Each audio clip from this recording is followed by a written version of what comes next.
What's going on, guys? Sal here. I'm back. I'm going to be giving you this Thursday night showdown, a first look at it, maybe a little bit of a strategy. Just a couple things to point out for housekeeping purposes, I guess if that's even a term on YouTube. But basically yesterday I posted the video for the first look. If you haven't checked that out, I'll put it up here. I'll put it up in a card or something, wherever it is up there. But I got 13 subscribers overnight. Don't want to put any numbers out there, but that's about 25% of what I had just from a few videos. So obviously people are liking this content. I'm getting a lot of views on it based on how many people I actually have subscribed to the channel. So that's awesome. If you have been watching these videos and you are subscribed, I'd appreciate it if we can get a thumbs up, get to 25 likes on this video. Keep growing from there, grow together. And if you're new here and you're enjoying this content and you want to look at the first look lineup and you do like it, go ahead and subscribe. I really appreciate it, growing this content. The more subscribers I have is basically, to put it honestly, it just means that more people are watching it and more people want the content, so it means that I should be putting it out. I enjoy putting it out, so I like to put it out, but if it's just me putting it out and I'm the only one watching my own videos or my friends are, then I can just do it myself and tell them about it. But I appreciate it that there's other people out there that are liking it. That's it for now, but yeah, subscribe, like, share, comment, all those things. We're going to get into this one Thursday night.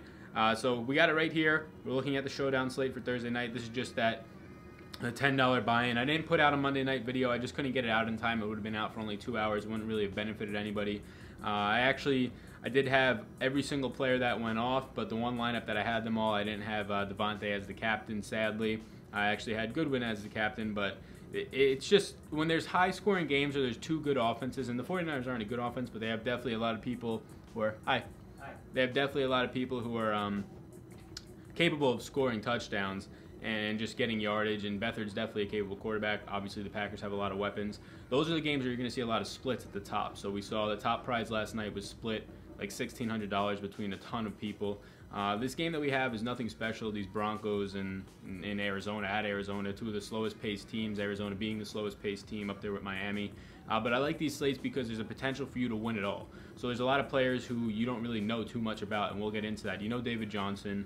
Obviously, you know Case Keenum, Emmanuel Sanders, Demaryius Thomas. Outside of that, though, who really is there that's going to produce or maybe have a big game? So you could be that guy who has just a couple of guys you don't really know if they're going to go off or not, and they end up going off, or one guy in your captain spot goes off, and you could be that only person with that lineup because there's not a lot of high-powered players. Maybe this is another kickers week. The kickers won it last night, each having, I think, 17 and 15 points in the Monday night slate between the 49ers and Packers. We'll see what ends up happening in this one, but I'm thinking maybe a defense and a kickers could be in play here. So let's just start looking. David Johnson's the most expensive on the slate. That's definitely interesting. I mean, he's been productive in the past few weeks. Getting in the end zone is really the only reason why he stayed afloat, but he's getting the touches. Just they play so slow, and they're stacking the box against David Johnson. I think close to 50% of the time. That's not going to help his case. When you look at somebody like Todd Gurley, who obviously has a quarterback who has 3 to 4 weapons through the air, and he's only getting stacks on like three plays. Sunday, he only had 8-man box on 3 plays, which is ridiculous. That's why he went for over 200 yards. But yeah, you see David Johnson, he's steadily producing, but he's really touchdown reliant right now. Touchdown in each of the last 4 weeks, but that's good that he's getting the work in the red zone. They're also throwing the ball to him a little bit more. We're seeing more and more targets, 5 targets this past week. Definitely somebody you want to have in your lineups, especially if you're going to be going cash. For these builds, you want to kind of just get your highest projected player in the captain spot. If you think that's going to be David Johnson, I tend to think it might be somebody like Emmanuel Sanders who will move into the slot. He works on the outside a lot, but he moves into the slot more than Demaryius Thomas. Demaryius Thomas is probably going to see a lot of Patrick Peterson. So that's not somebody that I really want to put into a captain spot, but if you're going tournament route, then why not put him into the captain spot? Probably going to be less owned at the captain spot. But let's just build a lineup. Let's see what we have here at value. Let's see where it drops off. So your first tier is basically Keenum, Sanders, and David Johnson. And then it kind of drops off to this Rosen, Demaryius Thomas, Philip Lindsay tier. You could also throw in KIRK and Fitzgerald. Don't know what's going on with Fitzgerald. KIRK got more targets this past week, 7 targets. We like to see that. The last time he had 7 targets, he also went over 70 yards. He's been doing good the last couple of weeks. 85 yards was kind of a disclaimer because he had the 75-yard touchdown, or an outlier. But overall, this is looking pretty good for KIRK. Definitely somebody you could build lineups around. He's an explosive player, as you can know, or as you can tell from that 75-yard touchdown. And then it drops off. You see the backup quarterbacks, which we're used to seeing. The week that Baker went off, they had them priced a little bit too low. Anybody who had Baker that week in their lineups or in their captain spot did really well. So they kind of tightened up those prices there, the 4 backup quarterbacks on the slate. And then we get into the secondary region, or maybe even the 3rd tier right here, where we see Freeman, Courtland Sutton, who's going to go off one of these weeks. Maybe when Chad Kelly comes into play, see if he looks at different weapons. If he gets a start, I think he'll be starting at some point this year. Maybe if one of the bigger guys goes down, like D. Thomas or Sanders. Sutton's definitely got all the measurables. He's had a couple touchdowns brought back this year from penalties. He's really close to having a couple of 15 to 20 point games in here, and his stats are looking a lot better. He's definitely getting the looks in the red zone, and he's just a guy who could win on the jump balls. So somebody we'll definitely keep an eye on. Ricky Seals-Jones is somebody that I played in like almost every single one of my DraftKings tournament lineups last week, including my cash lineup as well. I came off of Njoku late, and I like him. He's just getting the targets, and he can catch. He's converting those targets last week finally, and he had a good week. It's just a matter of now will they use him in the red zone if they can get in the red zone and not just feed David Johnson the ball. So that's a couple of things we're looking at there. Getting down in here, let's see if there's any value punt plays basically. Nothing really going on down here. Edmonds is getting a couple of carries a week. They've been limiting that. As you can see early on, he had a few. He had 4 in the first week, his best game. Obviously don't want to see that or don't want to play that right now. J.J. Nelson, I believe he had a couple of catches. I think he had a touchdown brought back last week. Yep.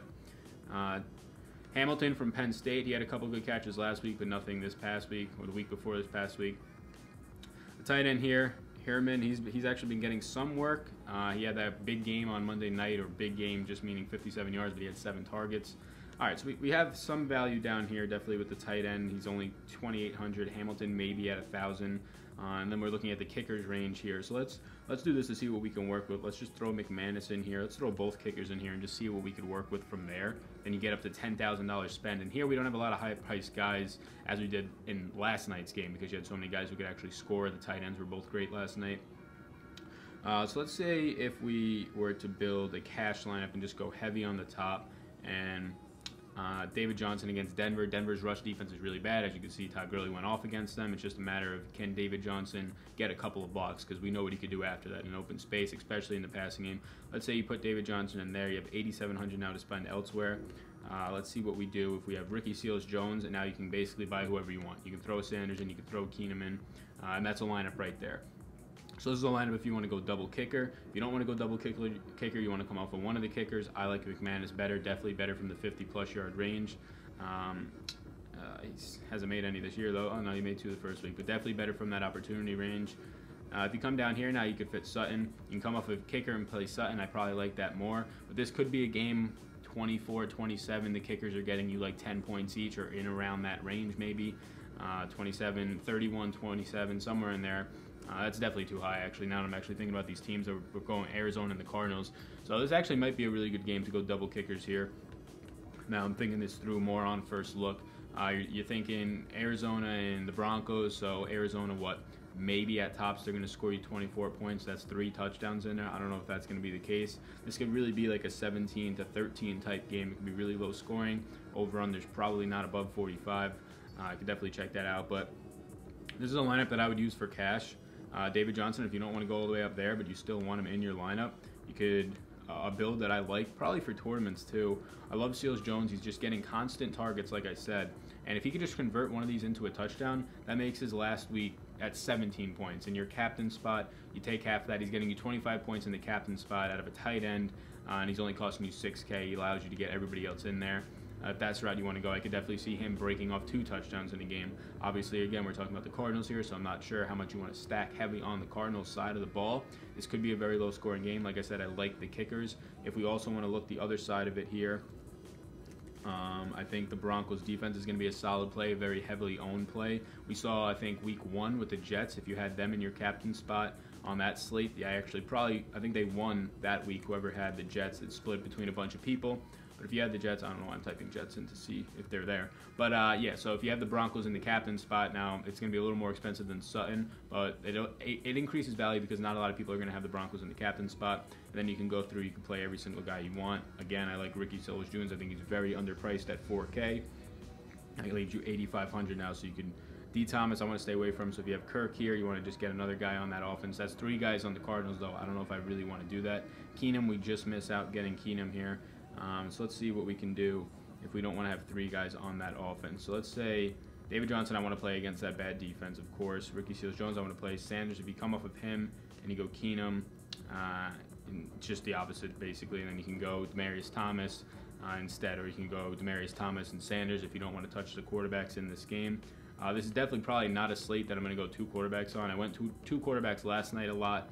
Definitely paid off in cash. Didn't pay off in tournaments for the top prize. Beathard wasn't one of those 6 guys on the winning slates. He was very close, though. He had more points than the kickers, but just fitting all the people in with prices, it was definitely better to go the double kickers last night. I think double kickers might be the move again today, honestly. In tournaments as well, or Thursday night. So in tournaments as well, so we go McManus here, so you get 3,600. Not going to put a kicker, not a bad option with Mason Crosby going for 17 last night, but obviously their ceiling is very limited, but their floor is very sturdy as well. But definitely not going to put, where's Brandon Pollard? You got McManus in there, so let's go Dawson here. Yeah, and I think this is where you go. I think you can then go ahead and put David Johnson in there. If you actually want to even save more money and just play everybody, if you want to put Ricky Seals-Jones in your captain spot, again, like this guy a lot. Just athletic. That's the thing. He's athletic. He gets open in the middle of the field, and Rosen's targeting him, feeling comfortable with him. He's making big catches too. So he had a 40-yard catch, which was a little disappointing. Then he only had 4 catches for what, like 29 yards. But that's fine. I mean, in a tournament in a captain spot, we want him to get those big plays. He's being thrown big plays. I think he had like a 50-yard catch week prior, 35-31. Yeah, so he had big catches. I think this week where he had 52, he had like a 31 and a 20-yarder. So he's obviously getting targeted down the field, which is you want to see. We just want to see that red zone production pick up, and that's just a matter of if the Cardinals can get into the red zone. So now if you have him there, you can basically just fit every single other person you want now. So you can go Sanders, you can go Keenum.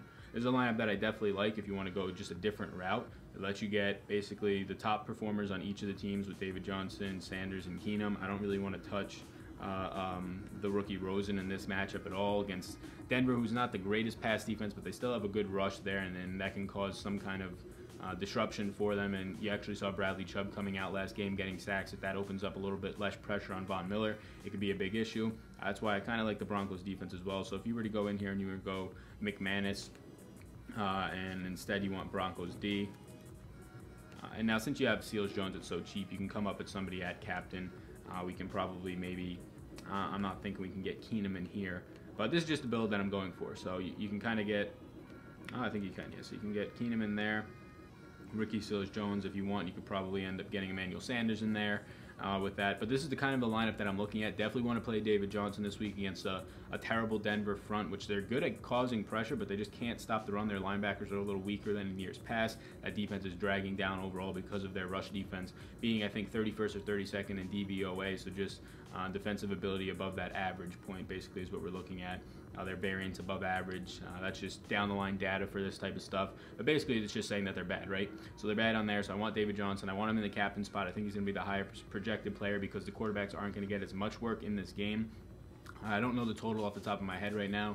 Probably around 44, if that. I mean, with the Cardinals playing such low scoring, I could honestly see it being like 43, which is low for an NFL game, but it makes sense. The Broncos can definitely score the ball. They have playmakers. They have 3-4 wide receivers deep. They have a decent tight end. They have running back infusion in the backfield, but both are talented. That's something we didn't look at here. We didn't look at Lindsey, and we didn't look at Freeman too much, but I really just don't want to be splitting carries if I'm going cash games. If we're going to be going more towards tournaments, I'm probably going to play Freeman more. He's getting the goal line work a little bit more, and I think they like him more overall. He's getting more opportunities. Not in the passing game, though. That's where kind of Lindsey is. They split Lindsey out wide a couple of times in that last game, especially in the red zone. So you do like to see that. As you can see here, he's getting a lot more work in the passing game. So this is good if you want to go somewhere with cash at a cheap running back option. If you want to play the ground and pound, the quarterbacks aren't going to do a lot. I'm kind of thinking that it's going to be more of the ground and pound, David Johnson controlling the ball, maybe a couple passes here and there if Sanders can find his way in the end zone, Ricky Seals-Jones. I'm thinking it's going to be a low-scoring game. Really, I just want to have those kickers in my lineups, and if not the kickers, then I love the Broncos defense causing pressure against Josh Rosen. Rosen, yes, he has some talented guys in Christian Kirk. Obviously, Larry Fitz dealing with issues, but he still has talent. David Johnson, Ricky Seals-Jones. He has the talent around him, but a lot of those guys are young with Christian Kirk and Ricky Seals-Jones. They all have the talent. Really young, though. It's hard to kind of mesh, especially against a decent pass rush. So and on the big stage. So we'll see how he performs. Maybe he can come up and he could show out. I think Rosen's going to be very low owned. So one more thing we could look at is you have to think if you want to win the whole tournament, you have to do what other people aren't going to do, right? If you play it safe, okay, maybe you'll win $1,000, but if you change one little thing, maybe you could take home the whole $250K on this Thursday night slate, which is an incredible prize package. for a Thursday night one-game slate. NBA is also starting a ton of one-game slates. That reminds me. Like I said, I have only experience in NFL, but I'm sliding into the NBA space. I'll start to put out some videos on that here and there, probably not daily, but as much as I can. I'm going to learn, I'm going to listen, research NBA more, just the whole data behind it, the best strategies, and once I feel comfortable kind of being able to explain it to other people, maybe I'll just put up some of my first attempts just for sake of it. But let's just look at a Josh Rosen lineup in the captain spot. This is something that I don't think is going to be that popular. We still want David Johnson. Let's go with Ricky Seals-Jones at tight end. Decent matchup against those linebackers. And now you have $7K to spend here. So this is where you're going to have to definitely go with the kicker. So if you go with McManus, you get some value back there at 8,700. You don't want to play the Broncos defense against Rosen, right? So this is saying that Rosen's actually going to do well in this game. We got 2 other Cardinals that he's going to throw to David Johnson, Seals-Jones. I mean, I'm not against going KIRK here. I really want to get Sanders or Thomas in this lineup somehow, possibly. We just want to get some players now from the other side of it. We have McManus, Case Keenum against the Cardinals secondary. I don't hate it. So if we went there, then you could fit in Christian Kirk, you could fit in Larry Fitz. We would like to get a wide receiver if we're going to go that route with Case Keenum. We went 84 here. You can fit up to Lindsey there, so you can get a couple of Denver players. Say it's going to be more of a running game here, but you want to just have Josh Rosen. Maybe he throws 2 touchdowns, both to Ricky Seals-Jones, or 1 to each of David Johnson and Seals-Jones. This is definitely going to be a lineup that's not heavily owned. Everybody's going to be going off of recency bias, and really just overall Emmanuel Sanders being the better receiver than Demaryius Thomas. Just more shifty. He's been able to get open. He doesn't have as many drops. Obviously, his production this year is a lot better than Demaryius Thomas's. But so I think Demaryius Thomas is going to be lower owned than Sanders. I think Philip Lindsay will be lower owned. Even though he's more expensive, I think that's probably why he'll be lower owned than somebody like Freeman, who they're seeing similar work opportunities. McManus, I think he'll be higher owned actually for the kicker slate. Seals-Jones is going to be higher owned because he's low down there, but I think we should overweight the field on that. I think he's going to have a good game. David Johnson, highest owned player on the board, I think. And then Josh Rosen is going to probably be one of the lowest owned players on the board based on his price, especially in the captain spot based on his price. But I think this is a lineup that if you kind of want to strike gold, this is one that you put in. If you're only putting one lineup in tournaments, you can't put a cash lineup in there because the best that you're going to do is tie with a bunch of people and win maybe your money back. Maybe you'll win the whole thing, but that's very rare that a cash lineup is going to strike. When you have limited players, it's important to try and get variance in there for these tournaments. I think this is very variance lineup right here. I don't think a lot of people are going to play this exact same lineup, if anybody. Maybe not. I'm showing you guys this. You guys will, but I'll probably throw this one in there for the heck of it. But yeah, so this is the Thursday night slate. That's it for this. I'm going to come out with my value plays probably on Thursday, if not by the latest on Friday for this Sunday night slate. I appreciate you guys continuing to tune in. I mean, as I'm looking right now, I'm seeing more people subscribing. Like I said, we've had a 25% upkick in subscribers in literally one night. Not even one night, like 10 or 11 hours. It's nuts, right? Like, that's crazy. So I appreciate it. If you're still watching right now, if you could like the video, comment below any questions you have on this slate. If you think I missed somebody in the value, I mean, we didn't really look too much into the value. I said Hamilton down here is somebody who might get a couple of catches, and I said the tight end for the Broncos is somebody that Keenum has been looking at. I mean, getting decent targets a game. But if you think I missed anybody else down there, somebody to throw in really cheap into the captain spot, was there an injury that I missed on Arizona and maybe Larry Fitz isn't going, or there's another wide receiver out there that might come in? I don't think I missed it, but if I did, let me know in the comments. Let me know any questions you have for this upcoming Sunday slate. I'm going to dive deeper into that today, Wednesday, and Thursday. Haven't really looked too much at it besides my first look lineup. But I appreciate it. Yeah, like the video, subscribe if you're at this point, and I'll see you guys later in the week with value plays. Peace.